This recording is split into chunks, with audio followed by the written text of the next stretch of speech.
Nasib Sony Wakwau kini, sepi job hingga jual rumah pemberian Syahrini. Kabar terbaru Sony Wakwau yang tak lagi tenar, jual rumah pemberian Syahrini, kini jualan jajanan anak-anak. Lama tak muncul di televisi, keadaan artis Sony Wakwau terkuak kala menjadi bintang tamu di podcast Ngobrol Esix yang dipandu Azril Hermansyah. Sony Wakwau mengungkap fakta asli di balik dijualnya rumah pemberian penyanyi Syahrini. Sony Wakwau mengakui memang menjual rumah itu. Alasannya karena jarak tempuh dari rumah itu ke lokasi syuting cukup jauh. Pesinetron dan penyanyi bernama asli Sony Kurniawan tersebut kini menjadi seorang YouTuber dan DJ.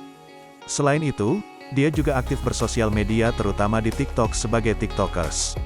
Sepinya job pekerjaan di dunia entertainment juga sempat membuat artis 19 tahun tersebut beralih profesi sebagai penjual jajanan anak-anak. Biasa jualan makanan bocah di lapangan voli dekat rumah, jawab Sony. Tak sendiri, Sony berjualan jajanan anak-anak bersama adiknya.